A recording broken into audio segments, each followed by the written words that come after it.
गाडीला. तर बघ टोकरली बघा, ते बघा झाली ना, टक्कर झाली गाडीला. लोकांची मानसिकता बदलत नाही तोपर्यंत काहीच होऊ शकत नाही. बरोबर. आता समोर ती गाडी पण बघा तुम्ही, जाऊन टेम्पोच्या पुढे थांबली बघा. मित्रांनो तुम्ही समोरच बघू शकता भोंगाची टेम्पो मैदानामध्ये आहे. आता बघूया भोंगा आहे का नाही आपण समजेल. नमस्कार मित्रांनो, आज भव्य दिव्य बोनिवलीचं मैदान होतं आणि या बोनिवलीच्या मैदानामध्ये मी पोहोचलोय. पण सर्वप्रथम ना आपण आजचा मुद्दा घेणार आहे टेम्पोचा. जो आता काही तुम्ही खिरकालीच्या मैदानामध्ये बघितलं असेल, जो चोरभिवंडीचा देवा आहे त्याची परिस्थिती खूप गंभीर आहे. आता ते व्हिडिओ बघितलं, बाई झोपून अक्षरशः झोपून चारा खातोय. तर तुम्ही विचार करा, झोपून चारा खातोय तो पाणी कसं पिणार.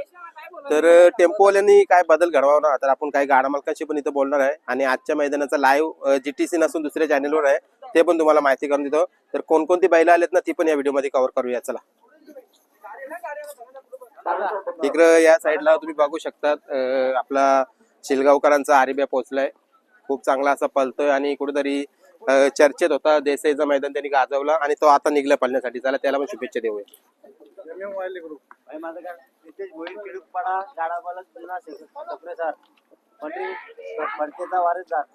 विचारूया आज भोंगा आलाय की नाही आपल्यासोबत आहे. शुभम जेव्हा भोंगाला कायम आपण बघतो पकडण्यासाठी एक मेहनत असते त्याची, आणि पळून आला तरी पुढे पण थांबायला असतो. आज त्याची टेम्पो आहे. भोंगा आलाय का? नाही, भुंगा नाही, आपण तेजाला आणलेला आज फेरा टाकायसाठी. हा, झाला त्याचा फेरा. आता विश्रांती आहे भोंगाला. आता डायरेक्ट आपण 4 तारखेला भुंगा काढू. त्या दिवशी पळताना थोडं त्याच्या पायाला लागलं खाली, त्याच्यामुळे आज नाही त्याला आणला.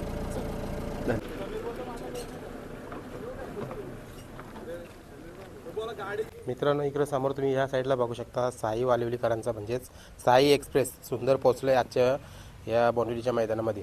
तिकडे त्या साईडला तुम्ही बघू शकता आपले सर्वांचे लाडके प्रसिद्ध गाडा मालक प्रथमेश शेठ भगत म्हणजे सुनील शेठ भगत यांचा शंभू सुद्धा पोहोचला आहे आजच्या या बोनिवलीच्या मैदानामध्ये. इकडे या साईडला तुम्ही बघू शकता आता आपण मागच्याच सावली मैदान देसाई 26 जानेवारीचं मैदान झाला तिथं मुलाखत घेतली या सिट्टीची. मुद्रे कर्जतकरांचा सिट्टी आजच्या या मैदानामध्ये पोहोचला आहे. आकडा तुम्ही बघू शकता 3040 त्याचा हा नंबर आहे आणि या नंबरमध्ये तो ओळखला जातो. तिकडे खाली बघू शकता जय अग्निमाता प्रसन्न जिशान रणजित मुकादम कोणगाव भिवंडी यांचा घरचा साज खंड्या आणि पिंट्या पोहोचला आहे. अजून एक बॅनरवर कुठली गाडी जमलेली आहे ती पण खाली गेलेली आहे त्यांची पलाला. इकडे या साईडला बघू शकता तुम्ही सर्वांचं लाडके गाडा मालक सुनील शेठ भैर गोलिवली यांचा टिटवी आजच्या बोनिवलीच्या मैदानामध्ये दाखल आहे.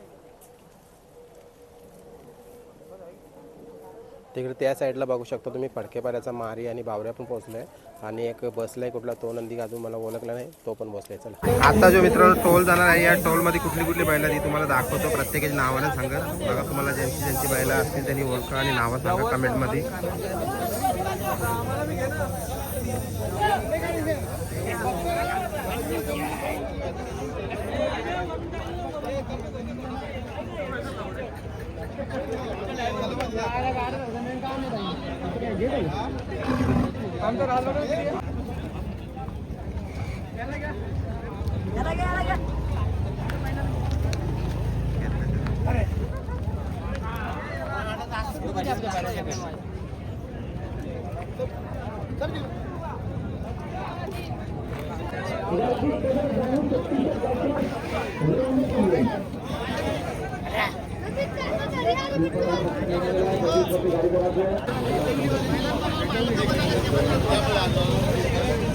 काय बोलाल आजच्या मैदानाविषयी? आजचं मैदान फारच भरगच्च भरलंय आणि नियोजन पण चांगलं आहे आजच्या मैदानाचं. एकंदरीत आतापर्यंत तरी चांगलं नियोजन चालू आहे आणि पुढं पण असंच राहावं असं वाटतं. इकडे या साईडला किरण शेलर आणि दादा पण पोहोचले. सर्व लोक आज जमलेत आणि सर्वांना शुभेच्छा गुलालसाठी. धन्यवाद. मित्रांनो आजच्या मैदानामध्ये आपण ना कोण आले ही बैलं दाखवूत. त्याच्याऐवजी एक काही नवीन मुद्दा घेऊया. जो खिरकालीच्या मैदानाला आपण बघितलं असेल चोरभिवंडीकरांचा देवा, त्या देवाचा जो ॲक्सिडेंट झाला काही टेम्पो लावले जातात पुढं, तर त्या टेम्पो पण आपण दाखवूया. कुठेतरी गाडा मालकाने अजून काही बदल घडवायला पाहिजे. त्याच्यासाठी आपण बोलणार आहेत आपले बापसाईचे सोमनाथदादा पाटील यांच्याशी. इकडे या साईडला सोमनाथदादा पण आहेत आणि सोमनाथदा काय बोलणार आता आपण पुढेच चालले टेम्पो जिथं थांबल्या तिथं काय बदल करायला पाहिजे बघा. अवस्था आहे ही अवस्था आहे ना आपल्या बैलगाडा मालक आणि टेम्पोवाले पण सुधारायचं काय नाव घेत नाही. आता परवाच्याच मैदानामध्ये खिडकाई मैदानामध्ये इतकं मोठं ॲक्सिडेंट झालं की त्या बैलाची परिस्थिती आता बघायचे वाढलं ना तर आपल्यासारख्याला सर्वसामान्यांना बघता येत नाही. पण हे बघतोय आपण इकडनं आपलं मैदान आहे उतार आहे आणि पूर्ण उतारला येताना गाडी काय जवळ मोठ्या गाड्या असतात त्या आवरत नाही आणि पुढे बघा हे टेम्पो लावलेत कुठे पण साहजिकच येऊन धडकेल बरोबर. आणि अपघात होण्याचे चान्सेस. हे बघा इकडे पण टेम्पो लावलेत, इकडे टेम्पो लावलेत. म्हणजे आपले बैलगाडा मालक आहेत ना, सुधारायचा कोणत्याच प्रकारचं नाव नाही की भले कोणाचं किती नुकसान होऊ द्या, पण त्यांना असं नाही की नुकसान होतं दुसरा आपलं नुकसान जर झालं तर प्रत्येकाला जाणवतं आणि दुसऱ्यांचं नुकसान झालं त्याच्याशी काय घेणं देणं नसतं. आता आपण थेट जे इथं टेम्पो आहेत ना, कारण जिथून गाडी स्पीडला येते तर तिथंच आपण जाऊया. कुठेतरी जे येत टेम्पो मालक जे पण कोणी असतील त्यांना पण कळू द्या नक्की म्हणजे काय चालली आताची परिस्थिती. हे बरोबर आहे. तिकडनं बघा ना, ही पूर्ण उताराची फाटी आहे आपली. समजा सुताच्या इथनं आलं की पूर्ण उतार येतोय आणि एक नंबरची ज्या गाड्या असतात त्यांना इतका स्पीड असतो भन्नाट की त्या गाड्या आवरायला याच्यापेक्षाही पुढे जातात. आणि मध्ये मेन रस्त्यावर आणि गाडी जेव्हा मार्ग भेटतो त्या मार्गालाच गाड्या निघून जातात. आणि हे जर अशी परिस्थिती असेल तर साहजिकच एक आता सोरच्या देवाचा ऍक्सिडेंट झालाय. हे बघा आता लाईव्ह तुम्हाला बघायला मिळालं. गाडी कुठे आले बघा. ही गाडी तर छोटी आहे तरी सुद्धा थांबायला कुठे आले आणि टेम्पो जवळच आली आहे ना.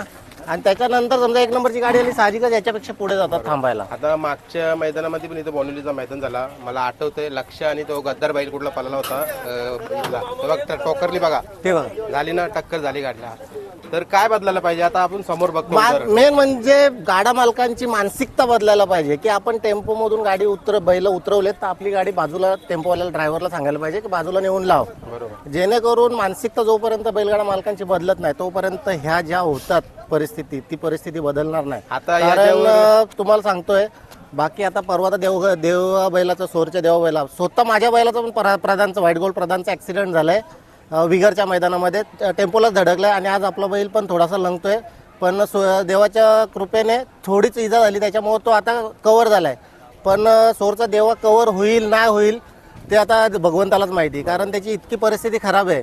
कारण ग्रुपवर व्हिडिओ वगैरे आले सगळे त्याच्यात बघितलं तर कव्हर व्हायला खूपच वेळ लागणार आहे. बरोबर. आता आपण नंतर बघा आता भरपूर साऱ्या व्हिडिओमध्ये कमेंट पण आलेले आहेत. ज्या पण टेम्पो मध्ये काय अशी घटना होतात ना ते टेम्पो जाळून टाका असे कमेंट करतात लोक. तर बघा यो आक्रोश आहे लोकांचा. आक्रोश आहे पण ते आक्रोश होऊ नये याच्यासाठी आपण बैलगाडा मालकांनीच पहिल्यांदा सुधारलं पाहिजे. जर आपलं बैलगाडा मालकाने सांगितलं टेम्पोवाल्याला लांब नेऊन टेम्पो लावा तर टेम्पो रस्त्यावर राहणारच नाही. बघा आता ही पण गाडी आली आहे. आता ही पण जवळजवळ टेम्पोच्या इथेच जाणार आहे. आता एखादी गाडी समजा आपण बघतोय तर म्हणजे यावर्षी ना माझी तर अशी पर्सनली म्हणजे विनंती आहे आपली जी बैठक होईल ना त्या बैठकीमध्ये सर्वात मोठा मुद्दा हात घ्यायला पाहिजे. कारण आज प्रत्येक मैदानामध्ये कुठल्या ना कुठल्या बैलाला इजा होत आहे. नक्कीच का प्रत्येक मैदानामध्ये कोणता ना कोणता बैल जाऊन टेम्पोला धडकतो म्हणा किंवा दुसरा. आता खिडकाईच्या मैदानामध्ये लगातार एक मैदान सोडून असे 3 प्रकार झाले. पहिल्यांदा आपले हेडूटनावाल्यांचं धडक गेला. त्याच्यानंतर आमचेच मित्र आहेत एनकेचा सुलतान गेला. आता त्याच्यानंतर 2 मैदानं झाली. आता 3ऱ्या मैदानामध्ये देवाची ही परिस्थिती आणि देवाची परिस्थिती तर एकदमच गंभीर आहे सध्याची परिस्थिती. बरोबर. म्हणजे तर हे कुठंतरी बदललं पाहिजे. बैलगाडा मालकांनी जेव्हा आपली बैल उतरवतात त्याच्यानंतर बैलात त्या टेम्पो ड्रायव्हरला सांगितलं पाहिजे की तुम्ही टेम्पो बाजूला नेऊन लावा. मेन काय होतं सगळ्यांना मेहनत कमी पाहिजे की टेम्पो लावला बैल उतरवले टेम्पो तिथंच लावून ठेवतात का. आता संध्याकाळी परत आणलं की त्या बैला टेम्पोमध्ये बैल चढवायला मिळाली पाहिजेत. पण ही मानसिकता कुठंतरी बदलली पाहिजे. आणि जोपर्यंत बैलगाडा मालकांची परिस्थिती मानसिकता बदलत नाही तोपर्यंत आपण किती ठरवलं आपल्या संघटनेनं वरिष्ठ कमिटीने किती कळकळून जरी सांगितलं की बदल झाला पाहिजे जोपर्यंत बैलगाडा मालकांची मानसिकता बदलत नाही तोपर्यंत काहीच होऊ शकत नाही. बरोबर. आता समोर ती गाडी पण बघा तुम्ही जाऊन टेम्पोच्या पुढे थांबली बघा. आता ती गाडी पण वर चालू शकतो ती टेम्पो त्याचा पण लागू शकतो त्याला. बरोबर. आणि अजून शेवटचा प्रश्न मी घेतो मैदानवाले अजून काय करत नेम गाडा मालकासाठी जे टेम्पो होतं त्यांच्यासाठी काढलं पाहिजे जेणेकरून मैदानवाल्यांनी पण असं कुठेतरी बोर्ड लावलं पाहिजेत की हे जेव्हा बैल उतरवतो त्याच्यानंतर टेम्पो इथे नेऊन पार्क करा. म्हणजे पार्किंगची व्यवस्था बैलगाडा मालकांसाठी व्यवस्थित केली तर ही जे कुठेही टेम्पो लावतात हे कुठे टेम्पो लागायचे थांबतील. बरोबर. चला सोमनाथ शेठ तुम्ही थोडीशी माहिती दिली त्यासाठी धन्यवाद. थँक्यू. या साईडला तुम्ही बघू शकता पक्ष पण निघलाय.